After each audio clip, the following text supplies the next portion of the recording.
Kalau ada cerita bersuara, ini lebih seru. Oke, kalau begitu kita langsung gas ceritanya. Kisah Cinta Raden Sancaka 7. Bagaimana kisah selanjutnya setelah Raden Sancaka meminta tolong bangsa ikan untuk makan Lastri? Tonton sampai akhir, karena di part 7 ini ceritanya seru banget. Tiba kembali di rumah, Raden Sancaka yang pulang sambil membawa 2 ekor lele besar yang telah mati, segera mengolahnya dengan membakarnya dan dipenyet di atas sambal terasi yang sudah Lastri ulek.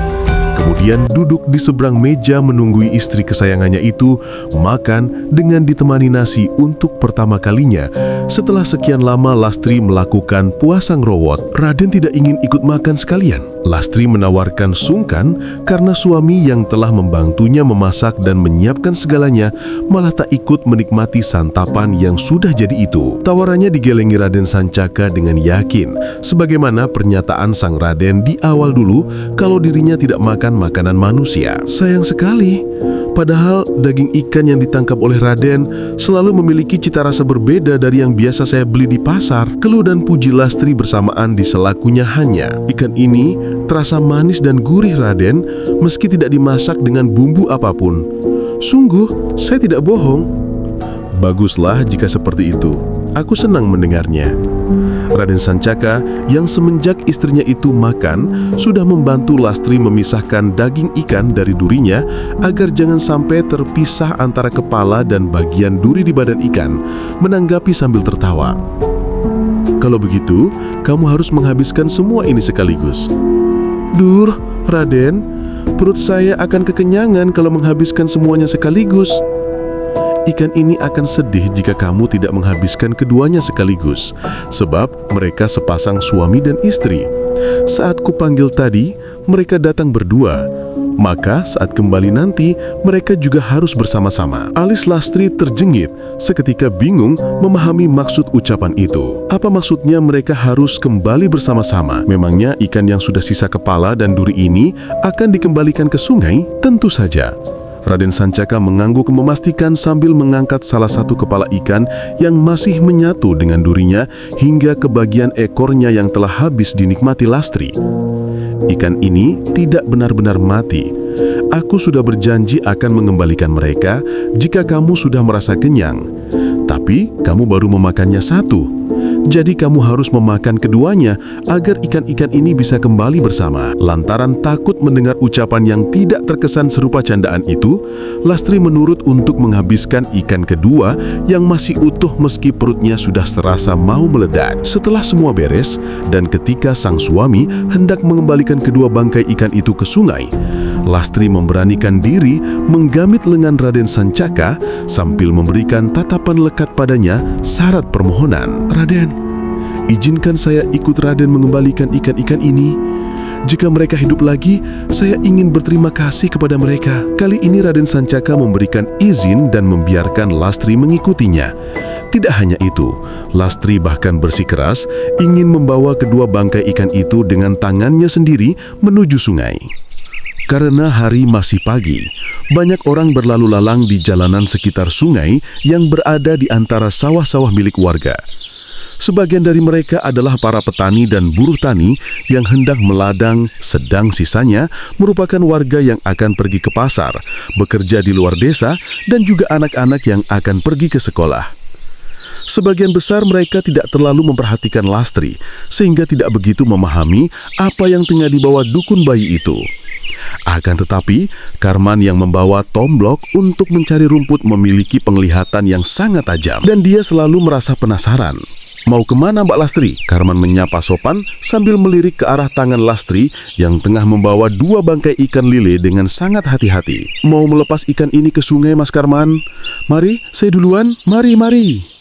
Karman mengangguk dengan senyum lebar ramahnya, namun setelah Lastri berlalu dari hadapannya, Karman yang merasa semakin penasaran memutuskan untuk berhenti di tempat dan menoleh kembali ke arah Lastri dengan penuh selidik. Apa Mbak Lastri serius?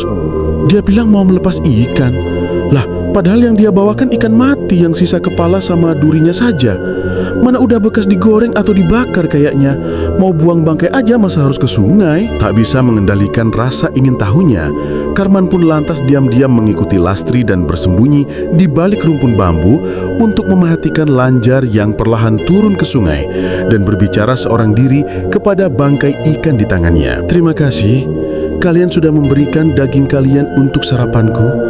Aku minta maaf karena sebelumnya sudah menyakiti kalian. Mulai sekarang, aku janji tidak akan makan ikan lagi di kemudian hari. Jadi, tolong hiduplah kembali atas kuasanya Gusti Allah. Lastri lantas menyerahkan kedua bangkai ikan itu kepada Raden Sancaka yang berdiri di sebelahnya. Dan seketika, Karman melotot sebab dari sudut pandangnya, kedua bangkai ikan itu saat ini sedang melayang-layang di udara, meliuk-liuk seolah hidup sebelum akhirnya terbang turun dan mencebur ke dalam sungai besar yang jernih. Setelah Lastri berlalu pergi, Karman segera mendatangi tempat bangkai-bangkai itu terjatuh dan dia melihat kedua ikan yang tinggal kepala dan duri itu berenang hidup. Selayaknya mereka adalah ikan normal yang masih memiliki tubuh lengkap dan tak pernah mengalami nasib sial disantap manusia sebelumnya. Ikan, hantu! Jeritan Karman menggema hingga kejauhan dan sempat terdengar oleh Lastri yang lantas menoleh kembali ke arah sungai. Itu seperti suara Mas Karman. Apa jangan-jangan dia melihat ikan lele tadi? Lastri berucap gelisah, tetapi dilihatnya sang suami kini malah terkekeh renyah.